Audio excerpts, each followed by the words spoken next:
Olá, meu nome é Alexandre Bicas, gerente de arquitetura da AWS, e nessa sessão a gente vai falar um pouquinho sobre integração de SAP com serviços nativos de nuvem AWS. Antes da gente começar falando dos serviços, acho que é legal a gente entender o papel do dado na nossa geração de TI, né? Costuma-se dizer que os dados são o novo petróleo, né? Se a gente for pensar só no tipo de dado que a gente tem dentro da plataforma SAP, dado de recursos humanos, vendas, estoque, é muita informação de negócio e é uma informação extremamente importante. Algumas estatísticas do IDC falam que, por exemplo, a cada 5 anos as empresas aumentam o volume de dados em 10 vezes. Isso significa que estruturas criadas há 15 anos atrás já cresceram mais de 1000 vezes durante esse período. Ou seja, imagina as soluções desenhadas para trabalhar com dados tradicionais de 15 anos atrás, hoje tendo que lidar com um volume tão maior assim, né? Tem uma série de desafios tecnológicos, uma série de desafios analíticos em cima desse dado, e em cima disso a gente tem mais uma grande mudança, que são os dados não relacionais que a gente começa a juntar. Deixa eu falar um pouquinho disso. O que são os dados relacionais? Dados relacionais são todos aqueles que a gente pode modelar num formato, por exemplo, de uma planilha de Excel, baseada em linhas e colunas. Dados de vendas, de produtos e por aí vai.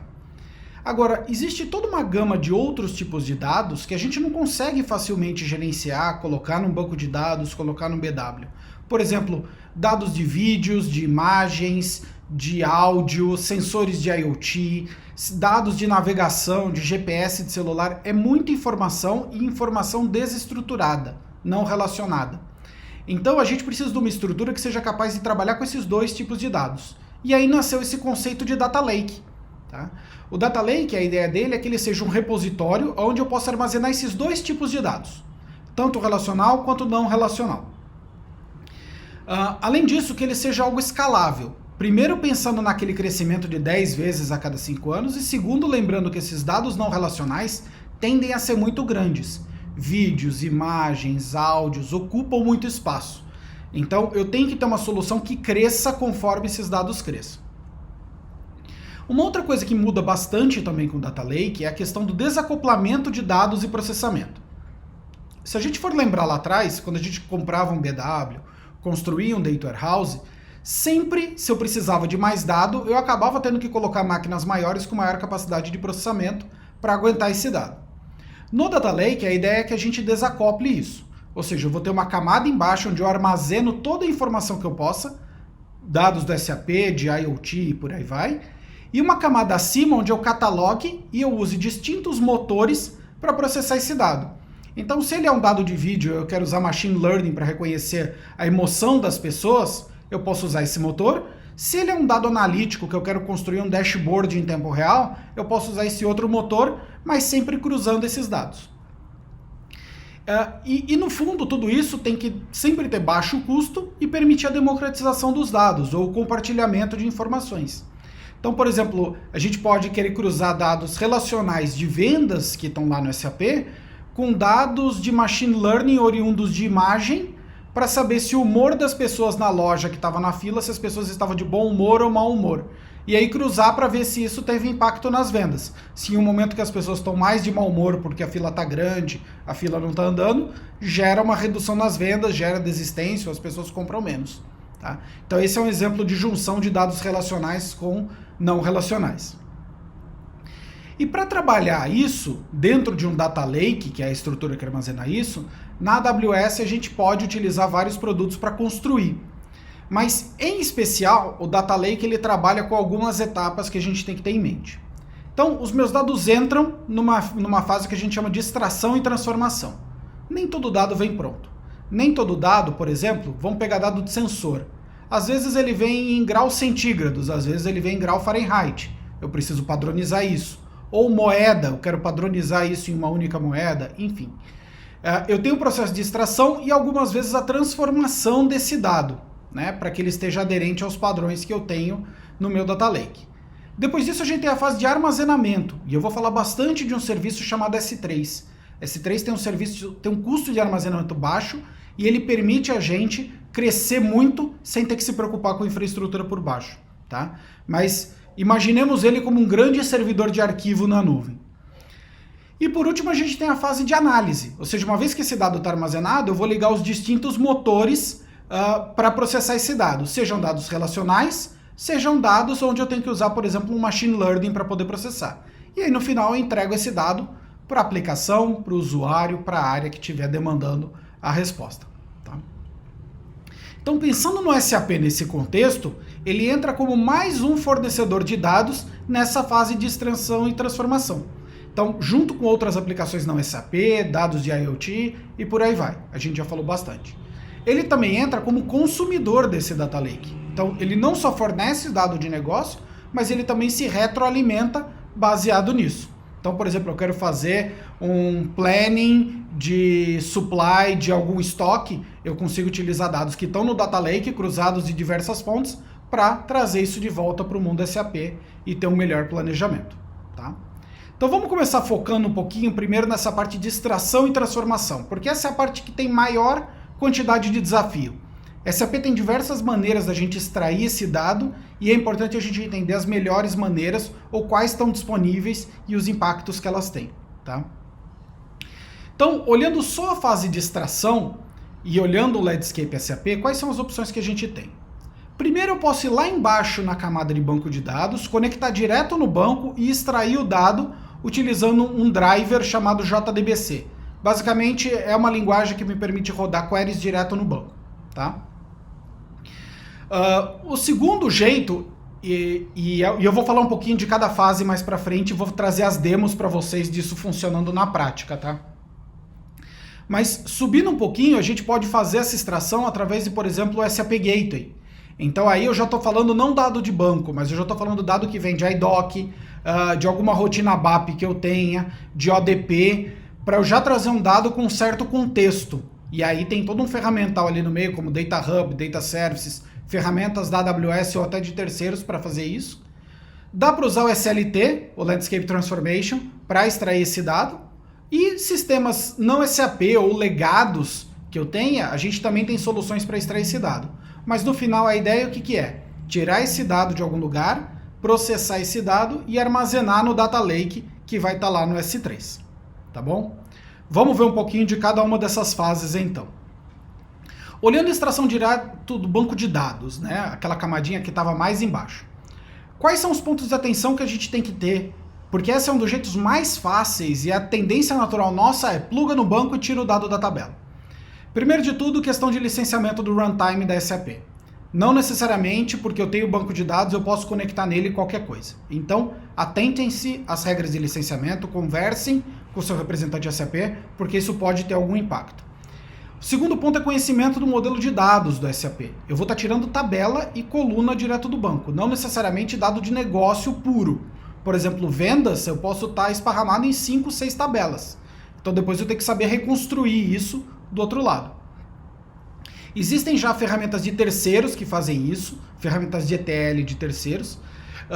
O pênalti delas é ter um custo de licenciamento, mas a vantagem é que elas já trazem muita coisa pronta, integração nativa com SAP e algumas funcionalidades avançadas como CDC, ou seja, eles conseguem copiar só o que mudou de uma tabela de ontem para hoje. Tá? Mas a gente também pode construir alguma coisa na AWS com alguns produtos que a gente chama de Glue e Lambda, que eu vou demonstrar. Tá? A vantagem é que eu não preciso de licenciamento, eu vou usar a linguagem de programação e o driver JDBC da SAP, mas eu vou ter que desenvolver alguma coisa. Então, vamos dar uma olhadinha nessas duas demos rolando? O que a gente tem aqui? Tá? Essa aqui é a minha infra na AWS, eu tenho um SAP pequenininho, um NetWeaver rodando, HANA em Linux e um front-end em Windows, onde eu tenho meu SAP GUI. Tá? Então, vamos conectar no SAP GUI e eu vou dar uma olhada nessa tabela, SWDSO. É uma tabela com 2.000 linhas e se eu for listar os registros, vamos pegar aqui o primeiro registro dessa tabela, a gente vai ver que a gente tem aqui as informações que a gente precisa. Bom, como é que eu posso extrair dado dessa tabela? Vamos primeiro no Glue e eu vou disparar o job aqui porque ele demora mais ou menos um minutinho. Tá? Então o job está rodando, e enquanto isso a gente vai dar uma olhadinha no que é esse script. Esse é um script escrito em Python, então faz parte do desenvolvimento que a gente tem que fazer. Ele usa o PySpark. E aí eu coleto uma série de variáveis, acesso um cofre de senha para poder acessar o banco da SAP, que é esse Secret ID, tá? Ou seja, a senha não fica ali exposta.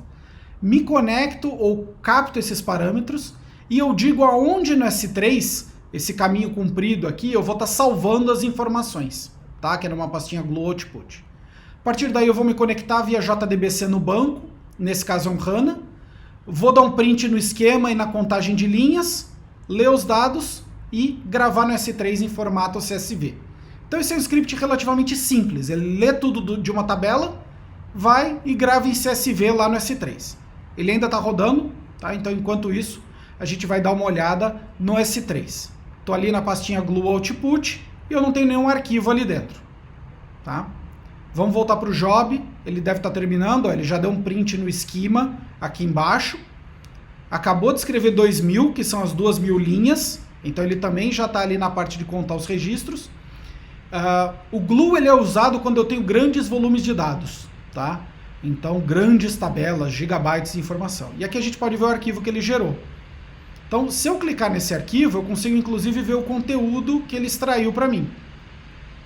Então se eu pedir um preview do arquivo, eu vou ver os mesmos dados que a gente viu ali no SAP. Então, aqui, por exemplo, a gente tem essa ordem de compras 50 milhões, com 25 mil euros, 867.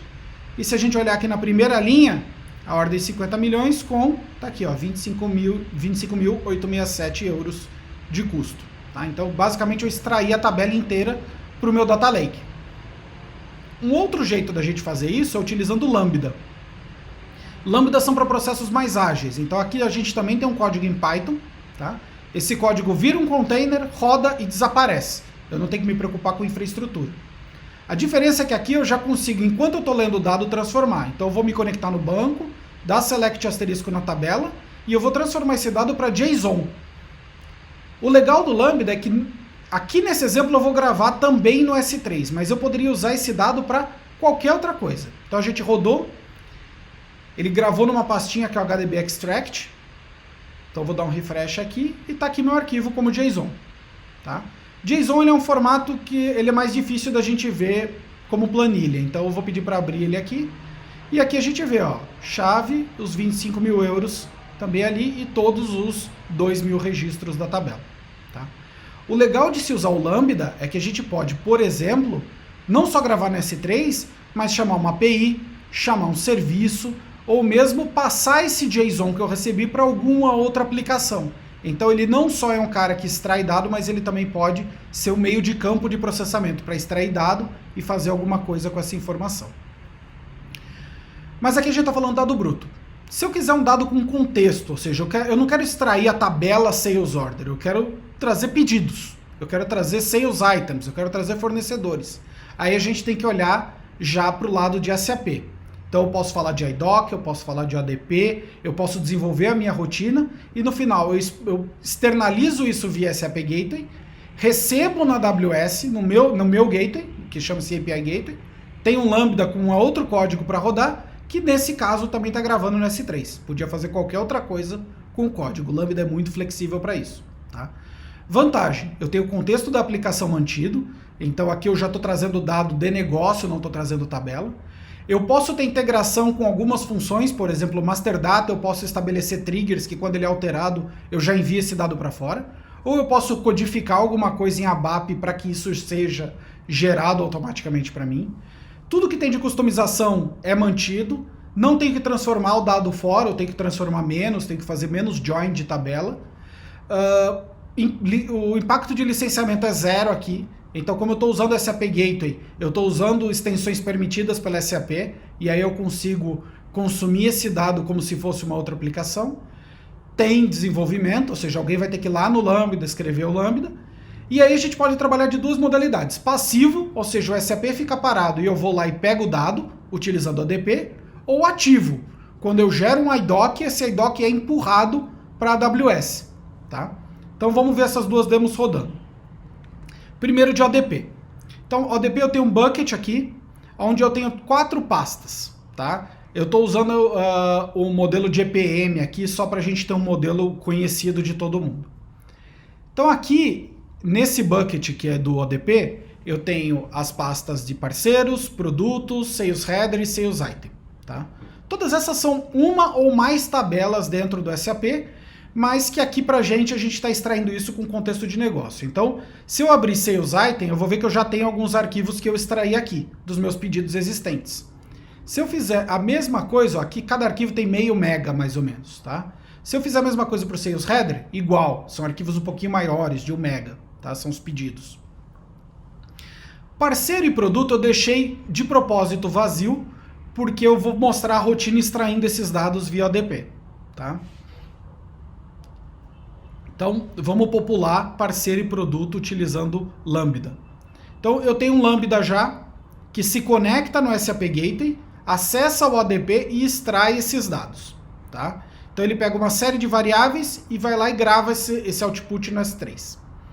Então, eu vou pedir para ele ler a tabela de partners, tá? Nesse caso, eu estou rodando a função e ele vai dizer para mim, dentro de alguns segundos, que ele conseguiu extrair dados e armazenou no S3 nesse arquivo aqui. O legal do ODP é que eu consigo paginar dados. Então, aqui nesse exemplo, por exemplo, a gente vai ver que eu só tinha 46 partners cadastrados, tá? Então ele tem ali number of recs 46. Se eu rodar de novo, o que ele vai dizer? Que não tem mais nada. Então, não tem dados disponíveis. Ele já tirou tudo que tinha para tirar. Mesma coisa para produto. Então, eu vou tirar a primeira página de produto. Acho que ele vai tirar os primeiros 100. Tá? Tá aqui e já salvou. Vou rodar de novo. Ele vai gerar um segundo arquivo com 23 produtos agora. E se eu rodar pela terceira vez, eu não tenho mais nada. Porque eu tenho 123 produtos na base. Tá? Então, olhando lá no S3, o que a gente vai ter na pastinha de produtos? A gente vai ter os dois arquivos que ele gerou. Legal. E se eu gerar um novo produto? Então, eu vou lá no EPM e vou gerar um produto chamado Demo001. Eu vou colocar uma descrição aqui, tá? Como Demo Product 001. Dá o código de produto, então eu vou falar que ele é produto. Unidade de medida, ele é em caixas, tá? O meu fornecedor é a própria SAP, então é um produto de demo e ele é um preço de $100, ok? Tem VAT também e ele é um preço que vai custar $100 a unidade. Só para a gente ter valores redondos para a gente poder lembrar.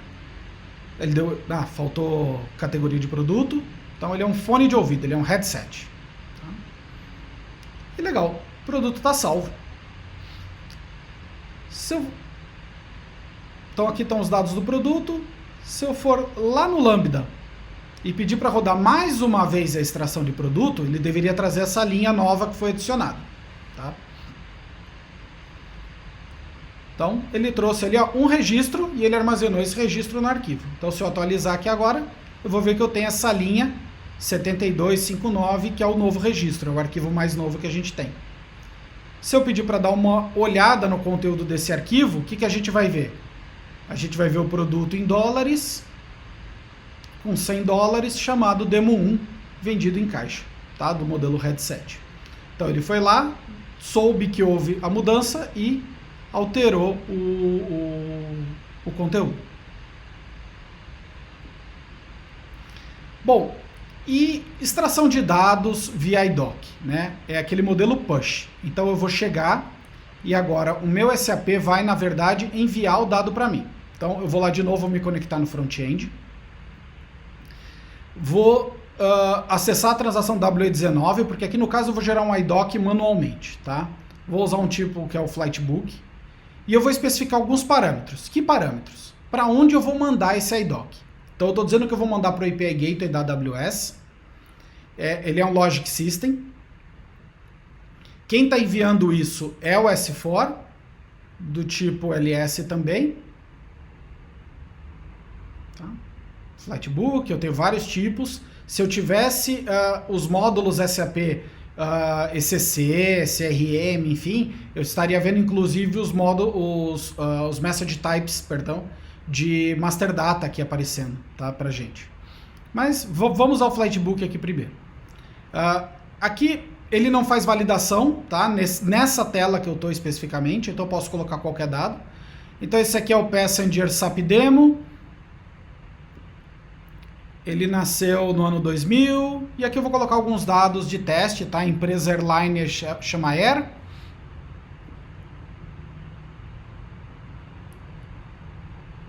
E business class, ele viaja bem. E a agência é 999, tá bom? Também vamos colocar alguns dados aqui a mais, dados de texto. Então, velho 001, velho 02. Vou botar uma string um pouquinho maior para a gente achar ela mais fácil.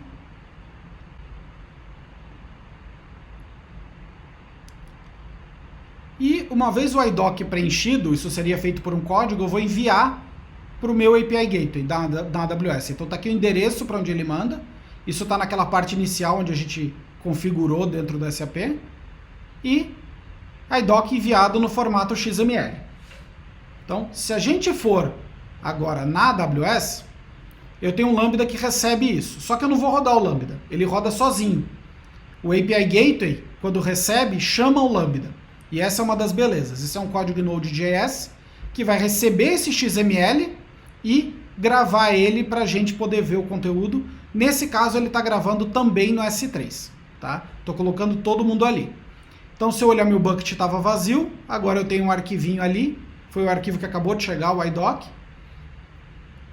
E se eu pedir para olhar o conteúdo dele, a gente vai ver o XML com todo o conteúdo de IDOC. Então, se isso fosse, por exemplo, um master data de materials que foi alterado, eu poderia, já na alteração de materials, estar recebendo o IDOC com tudo, a descrição do produto, enfim, para poder jogar isso para um outro sistema e fazer uma sincronização, por exemplo, tá? Então tá aqui os big strings e tudo mais que a gente criou, tá bom? Bom, legal, extraí meu dado, armazenei ele no S3, como é que eu faço para analisar esse dado agora? Né? Vamos olhar a camada de análise então. Então, se eu for pensar, aqui a gente vai fazer agora uma demo de visualização dos dados. Tá? Então, depois que eu peguei esses dados, o que a gente vai fazer? Eu vou voltar lá no meu bucket do S3, tá? Onde eu tenho lá os parceiros, produtos e tudo mais, aquele bucket que a gente acabou de coletar os dados do ADP. E o que eu vou fazer aqui é, a gente já tem os arquivos de partners e tudo mais aqui dentro, de produtos, os 3 arquivos. Então, por data, enfim. Aqui o demo product é aquele terceiro arquivo que a gente acabou de criar. E agora vamos achar ele do lado da AWS. Tá? Então a gente vai fazer com que esses dados tenham algum tipo de contexto e eles possam ser pesquisados e acessados, já no conceito de Data Lake. O Glue ele tem uma outra função que é olhar o S3, olhar esses arquivos, são crawlers, e eles entendem esses arquivos. Tá? Esse job demora um minutinho, por isso que eu já rodei, mas ele olhou os arquivos e ele falou, olha, eu vou chamar aqui um grupo de partner, de product, de header e de item. Então nessas pastas aqui, eles têm caras ou características diferentes, mas eles são parecidos entre si. Ou seja, os arquivos de product, os 3, são JSONs parecidos entre si. Eu vou agrupar. E ele agrupou e criou uma tabela virtual para a gente. Tá? Eu não tenho banco de dados, mas do ponto de vista do Glue, ele é uma tabela virtual. Então eu posso vir aqui no Athena, que é onde eu posso rodar as queries em cima do Glue, e eu posso olhar as colunas que eu tenho ali dentro. Poxa, mas você não definiu tabela? Não, ele aprendeu sozinho olhando os arquivos que eu gerei. Então eu posso dar uma query onde eu quero listar os 10 primeiros parceiros. E tá lá SAP, que foi o primeiro parceiro que a gente usou para registrar o produto Demo 001. Ou eu quero pegar todos os dados da tabela produto onde o nome seja Demo 001, que eu acabei de criar. Então estão aqui também. Ou posso pegar colunas específicas desse produto. Tá lá, ó, Demo 001, headset, $100, tá? Demorou meio segundo para rodar a query. É muito rápido o que a gente consegue fazer aqui. Então estão aqui os dados que a gente gerou via SAP, que foram via ODP para S3 e que agora eu estou consultando por fora do SAP, direto no Data Lake. Do mesmo jeito que eu estou rodando uma query aqui, a gente pode visualizar esse dado, ou essas tabelas, a partir de outras aplicações e de outros sistemas. Então esse aqui, por exemplo, é uma ferramenta de Self-Service BI chamada QuickSight, onde eu posso criar os meus gráficos em tempo real. Então isso aqui a gente poderia deixar na mão de um usuário, por exemplo, onde ele vai fazer as análises deles automaticamente em tempo real em cima desses dados que estão no S3. Ele está coletando tudo que tem, e aqui a gente fez uma tabela de empresa, categoria de produto e quanto que ela comprou de cada produto. E eu vou converter isso agora, por exemplo, para um gráfico de heatmap. Ou seja, que produto é comprado por qual empresa, em qual quantidade e qual se destaca mais. Então aqui a gente pode ver que a Jateco tem 116 monitores de tela plana. Ou posso colocar um outro visual, onde eu vou criar um gráfico de pizza, e eu vou querer company name, e vamos pegar aqui venda de produto, acho que está para cima, net amount está ali em cima, aí, e montar esse gráfico para a gente já com que empresa compra quanto de quem, tá bom? Então aí a gente pode organizar, mudar a ordenação, enfim, tem uma série de parâmetros que a gente pode setar em cima dos gráficos, mas essa é a beleza. O meu dado saiu do SAP, trafegou para um data lake, foi catalogado e agora ele foi acessado por uma outra aplicação praticamente em tempo real. Em menos de 30 minutos a gente fez isso acontecer. Tá? Era isso. Obrigado pelo tempo despendido. Quem gostou dessas demos, a gente tem um workshop disponível na internet para se fazer na sua própria conta AWS com seu SAP, e ali tem todo o passo a passo para criar exatamente esses exemplos que a gente criou.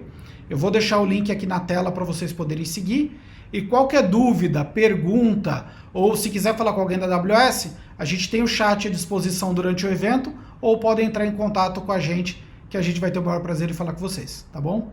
Muito obrigado e até a próxima.